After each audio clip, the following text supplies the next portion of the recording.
ये वक्त रुकने का नहीं, सिलेक्शन बनाने का है। जो आज कॉन्सेप्ट समझेगा वही कल कट ऑफ तोड़ेगा। सो सीयूईटी पीजी साइकोलॉजी में कंपटीशन टफ है, लेकिन याद रखिए एग्जाम डिफिकल्ट नहीं होता, प्रिपरेशन स्मार्ट होती है। इस वीडियो में हम पीवाईक्यू को गेस करेंगे और लॉजिक, क्लैरिटी और एग्जाम ओरिएंटेड अप्रोच को के साथ सॉल्व करेंगे, ताकि हर ऑप्शन खुद बोले मैं ही सही हूँ। तो नोटबुक रेडी रखिए, फोकस आप कीजिए, क्योंकि आज का सेशन आपकी प्रिपरेशन को नेक्स्ट लेवल पे ले जाने वाला है। So hello, welcome back to the channel the psychology catalyst, और मैं खुशी, और हम लोग कर रहे हैं हमारा नेक्स्ट, जो हम लोगों ने 6 यूनिट तो कवर कर लिया है। अब हम करने वाले हैं हमारा यूनिट 7, पर्सनालिटी एंड थीरीज। तो आज की वीडियो में हम लोग पर्सनालिटी से रिलेटेड क्वेश्चंस को सॉल्व करने वाले हैं।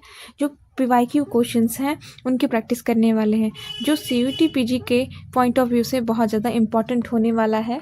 तो हम स्टार्ट करेंगे हमारे फर्स्ट क्वेश्चन, जो हमारे पीवाईक्यू का फर्स्ट क्वेश्चन है, उसके साथ। तो बिना देर किए हम लोग स्टार्ट करेंगे हमारा फर्स्ट क्वेश्चन।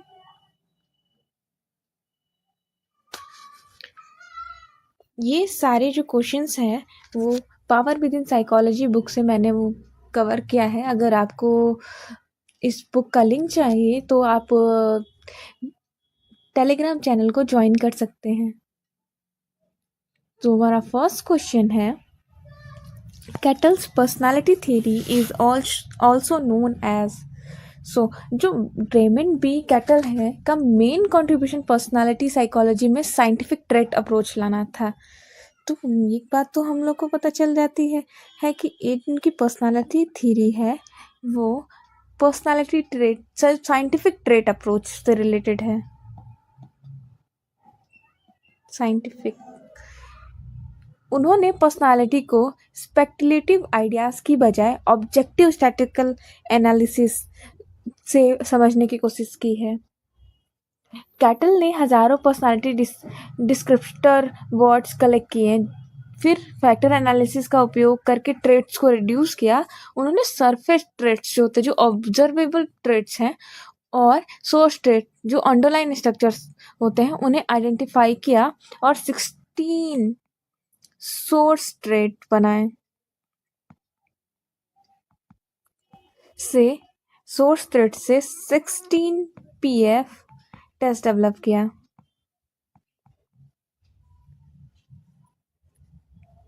इसलिए इनकी थ्योरी का हार्ड फैक्टर है एनालिसिस टेक्निक।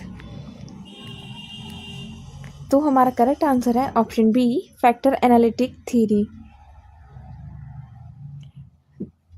और जहाँ तक हम लोग बाकी थीरीज की बात करें, तो ये जो साइको एनालिटिकल थीरी है वो ये फ्रूड की थीरी है, बहुत ही पॉपुलर है। और हमारा जो बिहेवियरिस्टिक भी जो हमारे हैं, उसमें ये थीरी आती है हमारी स्किनर की और वॉटसन की। स्किनर और वॉटसन का नाम आता है। वही जो हमारी प्रोजेक्टिव थ्योरी है, जो इंगबॉट था, उसमें भी टेस्टिंग का मेथड है, थ्योरी नहीं है कोई भी। सो हमारा नेक्स्ट क्वेश्चन है, question number 2, test consist of 10 cards having print of inkblots. Inkblot का नाम आपको जहाँ भी दिखे आपको तुरंत क्लिक करना चाहिए, रोसैक का। तो इसका करेक्ट आंसर तो रोसैक टेस्ट हो जाता है। अब इसके बारे में हम लोग और समझ लेते हैं। ये क्वेश्चन जो है प्रोजेक्टिव टेक्निक्स पर बेस्ड है। तो प्रोजेक्टिव टेक्निक्स में तो दो पहले इंपॉर्टेंट टेस्ट होता है, एक टेट होता है, एक रोसैक होता है। तो जो रोसैक इंक ब्लॉट टेस्ट है वो डेवलप्ड बाय हरमन रोसैक। जो हरमन रोसैक है उन्होंने किया था। Exactly 10 standardised ink blot cards इन्होंने बनाए थे। सम कार्ड्स, जो कुछ कार्ड्स थे वो ब्लैक एंड वाइट थे, कुछ कलर्ड थे। इसका पर्पस जो था अनकॉन्शियस कॉन्फ्लिक्ट्स पर्सनालिटी स्ट्रक्चर की स्टडी करना। सब्जेक्ट्स को एम्बिग्यूअस स्टिमुलस दिया जाता है, जिसे रिस्पॉन्स से पर्सनालिटी इन्फर की जाती है। तो हमारा करेक्ट आंसर हो गया हमारा ऑप्शन ए। वही अगर होल्टमैन इंक ब्लॉट टेस्ट की बात की जाए तो उसमें 45 कार्ड्स होते हैं, ना कि 10। देखिए, अगर आप कंफ्यूज हो सकते हैं, इन ब्लॉट से आप इन ब्लॉट टेस्ट हर्मन होल्ड्समैन पे तो क्लिक कर, वो हम टिक कर सकते हैं, पर हमें गलती नहीं करनी क्योंकि इसमें क्या है 35 कार्ड्स थे और हमसे पूछा है 10 कार्ड्स के बारे में। वही, और डीएपी ड्रॉ पर्सन टेस्ट ये ड्राइंग बेस्ड टेस्ट है। टीएटी पिक्चर्स कार्ड और स्टोरी से रिलेटेड है। Next question, people with personality have tendency to be distressed, experience negative emotions and also to feel insecure and anxious. ये question personality type and emotion से जुड़ा हुआ है, तो हमारा जिसका करेक्ट आंसर होगा ऑप्शन है हमारा ए, टाइप डी। तो टाइप डी यानी डी मतलब डिस्ट्रेस्ड, जो कि रिलेटेड होता है हमारा नेगेटिव इफेक्टिविटी से, एंजाइटी से, depression, emotional inhibition often link होता है इसका कार्डियोवैस्कुलर रिस्क से। वहीं पे जो ऑप्शन ए है, जो हमारा अदर हमारे जो ये सारे दिए हुए हैं सिम्टम्स, ए क्या होता है, ए जो होता है हमारा वो कॉम्पिटिटिव और एग्रेसिव होता है, बी हमारा रिलैक्स्ड होता है, सी जो है हमारा ये कैंसर प्रोन और इमोशनल सप्रेशन होता है। इसलिए हमारा करेक्ट आंसर है option type D, option A type D. Next question, the 16 basic trait which could describe all difference among personality are termed as trait by Cattell। तो अभी cattle के बारे में हम लोग ने पहले भी बात किया है, एक बार हम लोग उसके फिर से एक बार बात कर लेते हैं। तो कैटल ने क्लासिफाइड किया था ट्रेट्स को दो ट्रेट्स में। उनके जो एक ट्रेट था, फर्स्ट ट्रेट तो था जो सरफेस था, और वही सेकंड ट्रेट्स था वो उसे बोलते हैं सोर्स। जो हमारा फर्स्ट ट्रेट है सरफेस ट्रेट, ये ऑब्जर्वेबल बिहेवियर होती है, और वही सोर्स होता है, सोर्स जो है हमारा वो अंडरलाइन स्ट्रक्चर है, अंडरलाइन स्ट्रक्चर।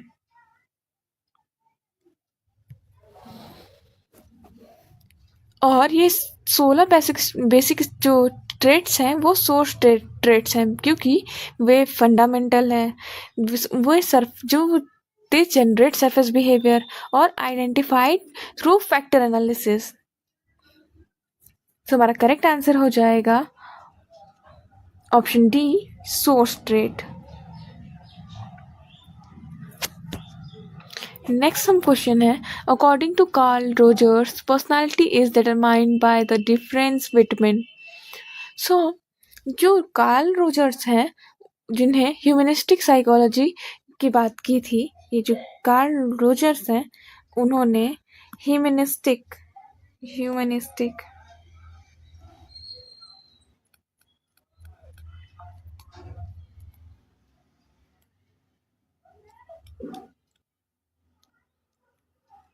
उनका मेन जो एम्फसाइज था वो था सेल्फ कॉन्सेप्ट।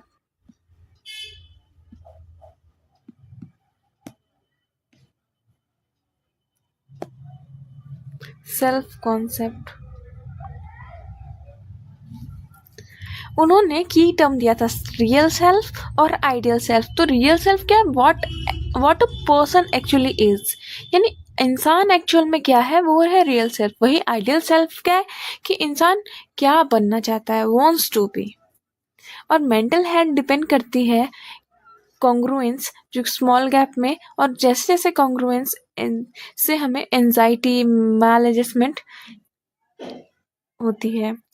इसीलिए हमारा जो करेक्ट आंसर है वो है option B, ideal self and real self. वही जो इंट्रोवर्जन और एक्सट्रावर्जन है ये ट्रेट्स थ्योरी से रिलेटेड है। ये जो हमारा है ये ट्रेट थ्योरी से रिलेटेड है। Self efficacy and self esteem ये जो हमारा है ये बेंडूरा से रिलेटेड है। वही पर्सनालिटी है, पर्सोना एंड शैडो, ये हमारा कार्ल जंग से रिलेटेड है। सो हम क्वेश्चन को तो टैकल कर रहे हैं, साथ में बाकी जो उसके ऑप्शंस हैं उसके साथ भी टैकल कर रहे हैं। इससे हमारा प्रिपरेशन डबल नहीं, ट्रिपल नहीं, पूरे अच्छी तरीके से सारे डायमेंशंस को कवर करके हो रही है। अब हम मूव करते हैं नेक्स्ट क्वेश्चन की तरफ। Which personality factor and of Costa and McCrae was also discussed by Eysenck. So Costa and McCrae ने बिग 5 मॉडल दिया था और वही आइजेंक ने पेन मॉडल दिया था। बिग 5 फैक्टर में भी एक्स्ट्रावर्जन एंड न्यूरोटिज्म, और आइजेंक ने भी उसी न्यूरोटिज्म एक्स्ट्रावर्जन की बात की थी, और इसीलिए हमारा जो करेक्ट आंसर होगा वो होगा extraversion, option A. Openness to experience, ये आइजेंक का नहीं था, ये भी नहीं, कॉन्शियसनेस भी नहीं था, एग्रीएबलनेस भी नहीं था। ये सारे जो हैं वो बिग 5 फैक्टर थीरीज में आती हैं। तुम्हारा करेक्ट आंसर है option A. Who proposed that the birth order affect personality? तो एल्फ्रेड एडलर जो इंडिविजुअल साइकोलॉजिस्ट हैं, एल्फ्रेड एडलर जो कि हमारे इंडिविजुअल साइकोलॉजी से रिलेटेड है,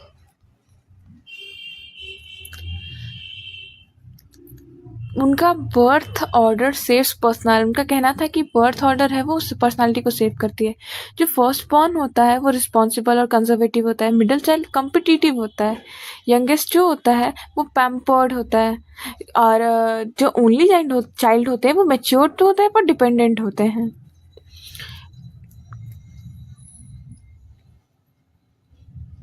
सो हमारा करेक्ट आंसर है ऑप्शन बी, अल्फ्रेड एडलर।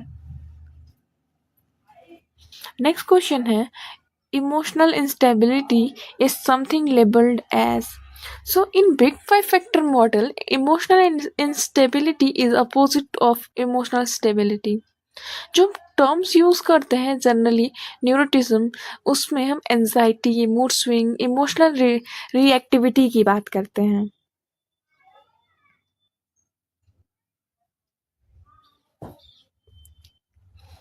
इसलिए हमारा करेक्ट आंसर है option C, neuroticism.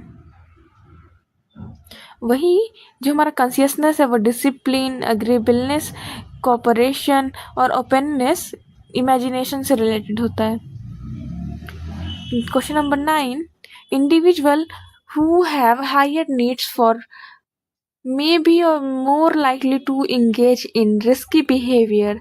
This characteristic may be stronger during adolescence than childhood and adulthood. तो ये जो है जकर मैन सेंसेशन सीकिंग से रिलेटेड है। सो हमारा करेक्ट आंसर है ऑप्शन सी, सेंसेशन सीकिंग। तो हाई सेंसेशन सीकर्स क्या होता है, वो इंजॉय नोवेलिटी, रिस्क टेकिंग होते हैं, थ्रिल सीकिंग बिहेवियर दिखाते हैं, पीक्स इन एडोलसेंस के टाइम पे पीक होता है।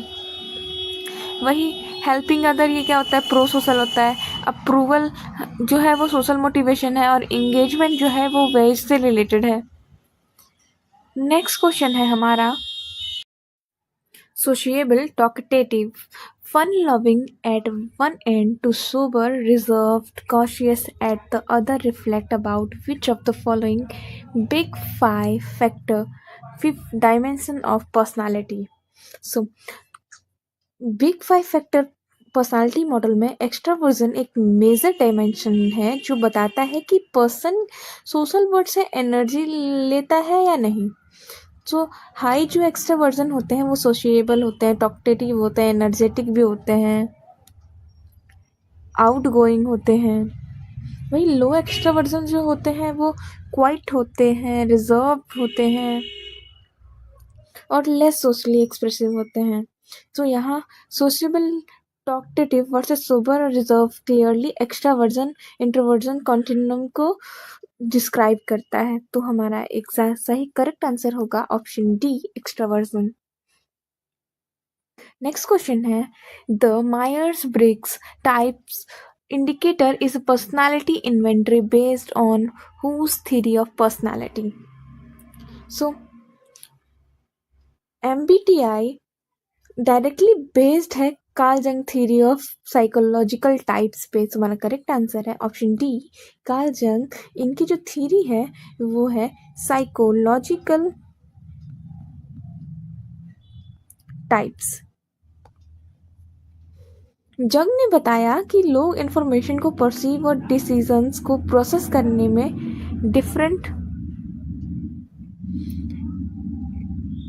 होते हैं। MBTI जो होता है उनके 4 डाइकोटमीज होते हैं। जो MBTI है इसके 4 जो डाइकोटमस है, जिसमें फर्स्ट है हमारा इंट्रोवर्जन,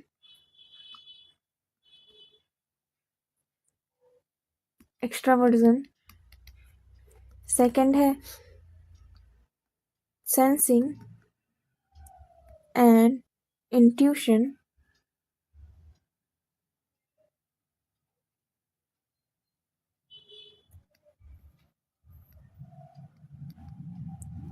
थर्ड है हमारा थिंकिंग, फीलिंग, फोर्थ डाइकोटमस है हमारा judging and perceiving.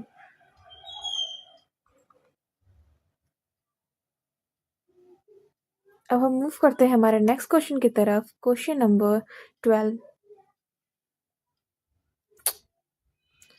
the following is true of nomothetic approach to personality.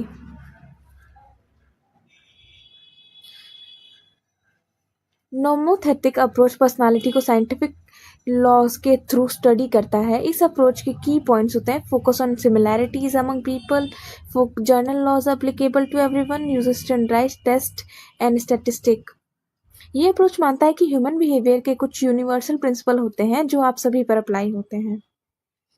सो हमारा करेक्ट आंसर है option, all people are governed by same basic behavioral principle।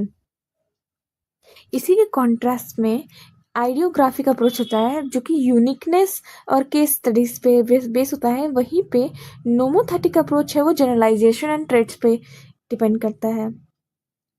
Exam trade क्या है? Uniqueness of individual को लिखा हो सकता है कि एंडियोग्राफिक के नाम से दिया जाता है, जनरल लॉस लिखा हो नोमोथेटिक के नाम से पे दिया जा सकता है। अब हम मूव करते हैं हमारे next question number 13, physical attractiveness of a person or any other trait can influence multiple judgments or lead to more favorable views of the whole personality। This tendency called hello effect एक cognitive बायस है जिसमें एक single positive या negative trait के basis पर पूरी personality जज कर ली जाती है। एक अच्छा ट्रेट यानी ऑल ओवर पॉजिटिव इंप्रेशन, एक बुरा trait all over negative impression. इसमें ऑब्जेक्टिव इवैल्यूएशन डिस्टॉर्टेड हो जाता है। तो हमारा करेक्ट आंसर है option C, halo effect. Example से अगर इसको समझें तो अगर कोई स्टूडेंट गुड लुकिंग है तो टीचर भी उसे इंटेलिजेंट भी मान लेता है बिना एविडेंस के। इससे रिलेटेड इफेक्ट होते हैं जो एग्जाम में कंफ्यूजन होता है, जैसे प्राइमरी इफेक्ट होता है। इसमें क्या होता है, फर्स्ट इम्पॉर्टेंट इंफॉर्मेशन की ज़्यादा वैल्यू होती है। और वहीं पाइगमेलियन इफेक्ट जो होता है वो एक्सपेक्टेशन से परफॉर्मेंस चेंज होता है। और हेलो जो ट्रेड इफेक्ट है वो वन ट्रेड होल पर्सनालिटी की बात करता है। अब हम लोग मूव करते हैं हमारे नेक्स्ट क्वेश्चन नंबर 14, जो कि वो कहता है the component of personality that is vast reservoir of basic biological अर्ज इज द। सिगमंड फ्राइड के साइकोएनालिटिकल थ्योरी के अकॉर्डिंग पर्सनालिटी के 3 कंपोनेंट होते हैं, इड, ईगो और सुपर ईगो। इट जो होता है सबसे प्रिमिटिव और बेसिक पार्ट है जो बर्थ से प्रेजेंट होता है। ईट का काम है बायोलॉजिकल अर्ज को सेटिस्फाई करना, जैसे हंगर, सेक्स, एग्रेशन। ईट प्लेजर प्रिंसिपल पर काम करता है, मतलब जो चाहिए अभी चाहिए, बिना रियलिटी मोरालिटी सोचे। ईट कम्प्लीटली अनकॉन्शियस होता है, इसमें लॉजिक, रूल से सोसाइटी का कोई रोल नहीं होता। एग्जाम्पल के लिए अगर बच्चा भूख लगने पर तुरंत रोना शुरू कर देता है तो ये ईड का काम है। सो हमारा करेक्ट आंसर है option B, id. Now we are moving to our next question. Question number 15. One of the most unique aspect of MMPI is that it was the first major personality inventory is to incorporate. तो MMPI है Minnesota मल्टीफेजिक personality inventory, एक objective personality test है। इसका सबसे unique feature है validity scale का use. Validity scale, तो हमारा करेक्ट आंसर तो हमें यही मिल गया, ऑप्शन सी, वैलिडिटी स्केल। तो वैलिडिटी स्केल का पर्पस होता है कि चेक करना कि टेस्ट देने वाला झूठ तो नहीं बोल रहा, ओवरली पॉजिटिव या नेगेटिव इमेज नहीं बना रहा, रैंडम आंसर तो नहीं दे रहा। इसमें वैलिडिटी स्केल में 3 होते हैं मेन स्केल। एल होता है जो कि लाई बताता है, डिटेक्ट करता है। एफ है जो फेकनेस को डिटेक्ट करता है। वहीं पर के जो है वो डिफेंसिव मैकेनिज्म को पहचानता है, जो जिसकी वजह से ये टेस्ट और भी ज़्यादा वैलिड हो जाता है। एग्जाम्पल के लिए अगर कोई हर स्टेटमेंट पे आई एम परफेक्ट बोले तो MMPI उसे डिटेक्ट कर लेगा। नेक्स्ट क्वेश्चन है, the personality test that present an ambiguous stimulus picture to which the person may respond as he or she wishes is a. So personality test जो अगर ambiguous stimulus आए तो हमारा correct answer बिना सोचे रोसैक हो जाता है। तो रोसैक टेस्ट एक प्रोजेक्टिव टेक्निक है जिसमें 10 कार्ड्स होते हैं। ये कार्ड्स एम्बिगुअस होते हैं, मतलब क्लियर नहीं होते कि क्या है। एजम्पशंस ये होता है कि पर्सन जो देखता है वो अपनी अनकॉन्शियस फीलिंग प्रोजेक्ट करता है। इस तरह से पता चलता है emotional conflicts, thought process, personality dynamics, इन सभी चीज़ों का पता चलता है। एग्जाम्पल, सेम इंक ब्लॉट को कोई बटरफ्लाई और कोई मॉन्स्टर कुछ भी इंटरप्रेट अपनी पर्सनालिटी के अकॉर्डिंग इंटरप्रिटेशन दे सकता है। Next question is question number 17. One of the following important contribution of the behaviorist approach to personality has been. So, behavioristic psychologist जिसमें वॉटसन एंड स्कीनर का बहुत बड़ा रोल है, उन्होंने कहा पर्सनालिटी यानी कि लर्निंग प्लस इन्वायरमेंट। उन्होंने अनकॉन्शियस या इनर मोटिव्स को इग्नोर करके ऑब्जर्वेबल बिहेवियर पर फोकस किया। बिहेवियरिस्ट अप्रोच जिसका major contribution environment based sweep करता है और रिवार्ड पनिशमेंट से पर्सनालिटी डेवलप होती है। एग्जाम्पल, चाइल्ड को प्रेज मिलती है तो कॉन्फिडेंट बन जाता है, ये इन्वायरमेंटल इन्फ्लुएंस होता है। सो हमारा यहाँ पे करेक्ट आंसर है वो है recognition of the importance of environmental variables. Next question है question number 18. The uniqueness of individual experience and behavior is a focus of. तो अभी भी हम लोग ने बात किया आइडियोग्राफिक अप्रोच के बारे में। पर्सनालिटी स्टडी में 2 अप्रोचेस होते हैं, nomothetic and idiographic. Nomothetic general laws की बात करता है, आइडियोग्राफिक इंडिविजुअल यूनिकनेस की बात करती है, यूनिकनेस ऑफ इंडिविजुअल। आइडियोग्राफी अप्रोच कहता है हर इंडिविजुअल अलग है, कंपैरिजन मीनिंगलेस हो सकता है। इसमें डिफरेंट मेथड्स होते हैं जिसमें case study, life histories, in depth interviews. Example, fried का अना केस स्टडी एक इंडिविजुअल पर डीप एनालिसिस है। Next question number 19. People who have personality trait of restrained reaction when subject to stressful event more effectively than do people who are not having it, and it also component of commitment, control and challenge. So hardiness एक personality trait है जो stress से लड़ने की capacity को बढ़ाता है। इसके 3 कंपोनेंट्स होते हैं। पहला होता है कमिटमेंट। कमिटमेंट जो है लाइफ में इन्वॉल्वमेंट से रिलेटेड है। और सेकंड होता है कंट्रोल। कंट्रोल सिचुएशन पर इन्फ्लुएंस का बिलीफ होता है। वही थर्ड है कंपोनेंट चैलेंज। चेंज को अपॉर्चुनिटी समझना। ये 3 मेजर कंपोनेंट्स हैं। हार्डी लोग स्ट्रेस को थ्रेट नहीं बल्कि ग्रोथ का चांस समझते हैं। एग्जाम फेल्योर के बाद गिव अप नहीं करना बल्कि और मेहनत करना इसका बेस्ट एग्जाम्पल है। नेक्स्ट क्वेश्चन है question number 20। Arvind is extremely competitive, always in hurry and often irritable, type A personality. Which one of the following forms aggression is he most likely to engage in? So type A personality trait है, यानी कि high competitive, impatient, time urgent, easily irritable. तो type A long anger driven aggression दिखाते हैं, जिसे hostile aggression भी कहते हैं। इसमें मेन एम जो होता है वो हार्म करना होता है, कोई गोल अचीव करना नहीं होता। फॉर एग्जाम्पल ट्रैफिक में गुस्सा आकर चिल्लाना या लड़ना इसका बेस्ट एग्जाम्पल है।